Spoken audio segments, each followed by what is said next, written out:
ऐसे में आपको मनुष्य जीवन में ऐसी क्या विशेषताएं नजर आती हैं जो आप लोगों को झूठ बताते रहते हैं कि हम। मनुष्य का जीवन बहुत कीमती है, बहुत मूल्यवान है। इस दौरान महात्मा बुद्ध उस व्यक्ति की सारी बातें ध्यानपूर्वक सुन रहे थे और वह उसकी मनोदशा को समझ रहे थे। आखिर में महात्मा बुद्ध मुस्कुराते हुए उस व्यक्ति से कहते हैं, भंते, तुम अपने जीवन के संघर्षों से भाग रहे हो। यदि तुम संघर्ष करो के ही नहीं तो जीवन सफल कैसे बनेगा? और जब हम संघर्षों से भागते हैं तो हमारा जीवन दूसरों के अधीन हो जाता है और फिर हमें दूसरों के अनुसार ही चलना पड़ता है। इसलिए हमें अपने जीवन के लिए संघर्ष तो करना ही पड़ता है। महात्मा बुद्ध के मुख से यह सुनकर वह व्यक्ति बहुत अचरज में पड़ गया। उसने तुरंत ही महात्मा बुद्ध को प्रणाम किया, उनके चरणों में जा गिरा और उनसे कहने लगा, हे बुद्ध, आपको कैसे पता चला कि मैं अपने जीवन में संघर्षों से भाग रहा हूं, उनसे बचना चाहता हूं? मेरे जीवन में जब भी कोई समस्या खड़ी होती है तो मैं उसका सामना नहीं कर पाता, बल्कि मैं उसे छोड़कर भाग जाना चाहता हूं।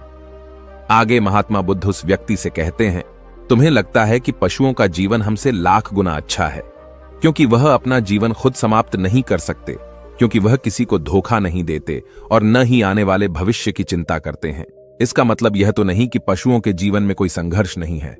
पशुओं के जीवन में तो जन्म से लेकर मृत्यु तक संघर्ष ही होता है। जब वह छोटे होते हैं तो उनकी जान को खतरा होता है, वे अपनी जान बचाने के लिए संघर्ष करते हैं। जैसे जैसे बड़े होते हैं तो उन्हें अपना पेट भरने के लिए संघर्ष करना पड़ता है, फिर चाहे उनके सामने कोई भी क्यों ना हो, फिर चाहे उनके सामने कितनी भी बड़ी परिस्थितियां क्यों ना हो, वे संघर्ष करने से कभी पीछे नहीं हटते।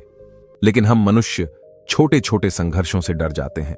अगर हम उन पशुओं की तरह अपने जीवन में संघर्ष करने लगें तो मनुष्य का जीवन अपने आप ही सफल हो जाएगा।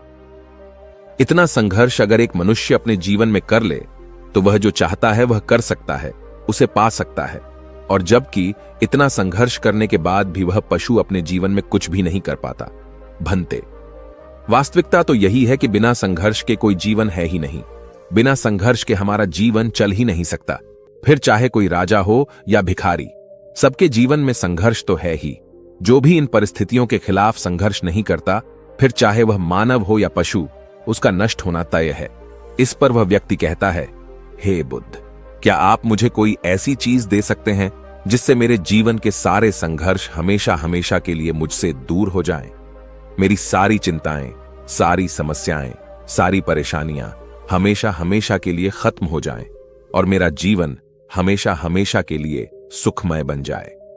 उस व्यक्ति की यह बात सुनकर महात्मा बुद्ध एक बार फिर से मुस्कुराने लगे और उस व्यक्ति से कहते हैं, भंते, मैं तुम्हें वह चीज तो नहीं दे सकता, लेकिन हां, मैं तुम्हें वहां तक पहुंचने का रास्ता जरूर बता सकता हूं। यदि तुम वहां तक पहुंचने का संघर्ष कर लो तो तुम वहां तक पहुंच ही जाओगे और तुम्हें वह चीज मिल जाएगी। लेकिन मेरी एक बात और याद रखना कि इसका अर्थ यह भी नहीं है कि इसके बाद से तुम्हारे जीवन में परेशानियां या फिर समस्याएं आनी बंद हो जाएंगी। तुम्हारे जीवन में परेशानियां और समस्याएं तो आती ही रहेंगी, लेकिन उनका प्रभाव तुम पर बहुत कम हो जाएगा। तुम्हारे जीवन में दुख और समस्याएं तो आएंगी, लेकिन वह तुम्हें छू नहीं पाएंगी। और ऐसी अवस्था में चाहे तुम्हें कोई कितना भी दुख देने का प्रयास क्यों न करे, तुम्हें चाहे कोई कितना भी धोखा देने का प्रयास क्यों न करे, तुम्हें कभी भी धोखा नहीं मिलेगा। सब कुछ तुम्हारे पास ही होगा, लेकिन फिर भी वह तुमसे दूर रहेगा। महात्मा बुद्ध की यह बात सुनकर व्यक्ति महात्मा बुद्ध के सामने दोनों हाथ जोड़कर महात्मा बुद्ध से कहता है, हे बुद्ध, बताइए वह चीज क्या है और मुझे कहां मिलेगी? मैं उस चीज को पाने के लिए कुछ भी कर सकता हूं। मैं अपना पूरा प्रयास लगा दूंगा, लेकिन उस चीज को हासिल करके ही दम लूंगा।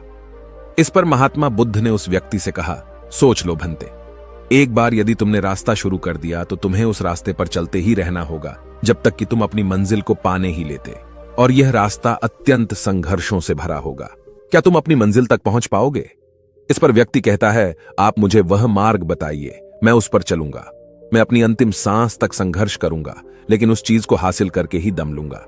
इस पर महात्मा बुद्ध कहते हैं, सुनो, उस चीज का नाम है शांति, जो तुम्हारे मन के भीतर गहराइयों में है। जैसे यह समुद्र की लहरें ऊपर से तो बड़ी तीव्र नजर आती हैं और उछाल मारती हैं, जिन्हें देखकर हमारा मन घबरा जाता है, परंतु ठीक इसी के विपरीत उसकी गहराई में वह बहुत ही शांत होता है।